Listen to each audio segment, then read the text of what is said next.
a ton of sunshine in here, at least for Friday and Saturday. We're back into the 50s for top temperatures, and then the high temperature was 85. Look how that compares to the record. Only 2 degrees below the record temperature for yesterday, so it was a warm day. And then as we go through your day tomorrow, as that cold front comes through, the risk shifts south of 70 and east of Highway 63.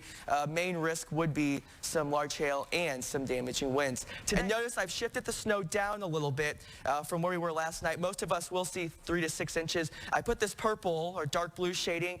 There will be isolated spots that will see 7, maybe 8 inches, but again, those will be highly isolated. Around the rest of mid-Missouri, temperatures are checking in the same range. Right now, though, the cool spot, Richard Iloff in Higbee called in with a temperature of 51 degrees, so I'm guessing Richard's going to see overnight low temperatures in the 40s. The Missouri Department of Conservation says this year the trees became stressed. When trees become stressed, they don't typically produce the vibrant colors like we're used to seeing. Another interesting fact about this radar that has nothing to do with research or severe weather is that this radar was actually built in St. Louis. And welcome back. A fairly nice day here across mid-Missouri after some pretty cold temperatures and a couple of rounds of snow. But let's talk about what is playing a role in our weather. And from day to day, the jet stream plays a huge role in our weather, and it will do a couple of things for us as we go through the next few days.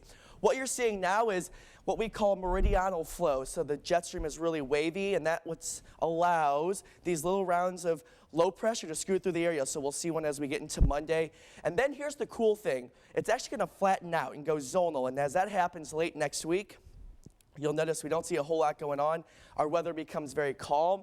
And we're actually going to start to see some pretty nice weather as the jet stream goes pretty calm here and goes up to the north. Cold air goes up to the north, and we're actually going to see temperatures back into the 50s as we head into late next week. So a lot to look forward to, but let's take a look where we were today. And one thing you'll notice is take a look at Sedalia. The high temperature says 51. That's actually an error. There was a malfunction at the weather station out in Sedalia.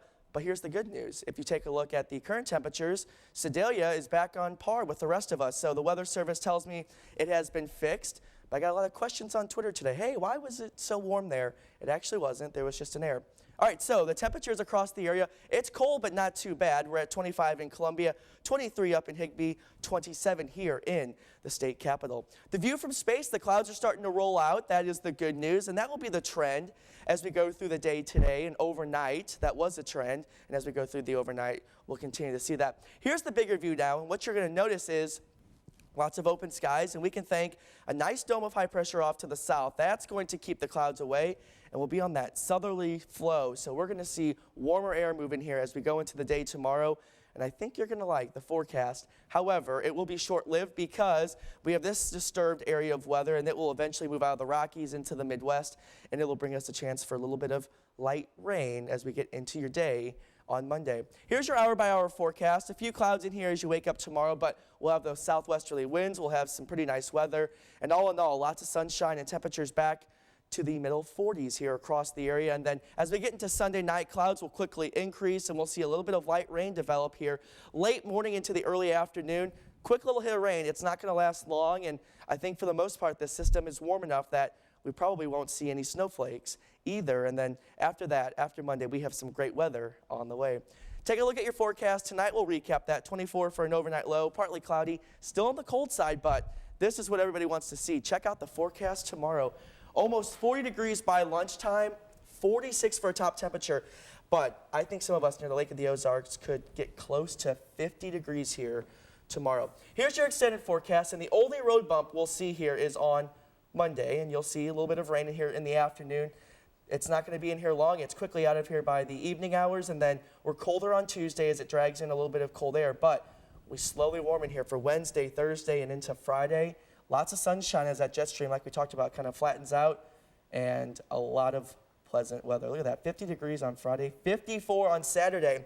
I'm thinking we might have to increase the temperatures late next week, so we might have to bump this up a little bit. But that sounds pretty nice. That's the January thaw in full effect. We'll see what February has to bring, though. 50s and sunny. Sounds pretty wonderful to me. I'm digging it. Yeah. Smoke from over 50 wildfires across the Canadian provinces of Alberta and Saskatchewan has been lofted into the atmosphere, picked up by the jet stream, and moved south across the central and eastern United States. This is what has caused hazy-looking skies across mid-Missouri the last few days. Along with a hazy look to the sky across the area, many have also noticed a red tint to both the sun and the moon. Light from the sun and the moon gets scattered by particles like water, aerosols, and in this case smoke as it enters our atmosphere.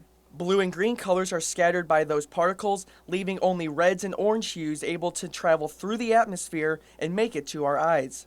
This is what has caused a few days of brilliant-looking sunrises and sunsets across the area. The colors in the atmosphere are most extravagant during the morning and evening hours because light from the sun has to travel through a thicker portion of the atmosphere, giving it more time to scatter color as it travels. While health impacts from the smoke have been felt in states like Iowa and Nebraska, doctors say there shouldn't be any impacts in our area. I do not believe we're going to see any increased risk of respiratory problems or cardiac problems due to the fires in Canada. The smoke and hazy skies will begin to move out of our area and to the east over the next few days as the upper level winds in the atmosphere change directions. In Jefferson City, meteorologist Dan Ebner, KRCG 13. Here's a hint though, what you need today. I brought props like I do every time it rains. You need your raincoat and you need your umbrella. It was really cold. That was you? That was me. That was me I put the GoPro on my head and set the camera up on the beach. That's me. That's me yelling. It was brutal. I won't lie. My skin was all red, but I would do it again next year if I was crazy. asked. Yes.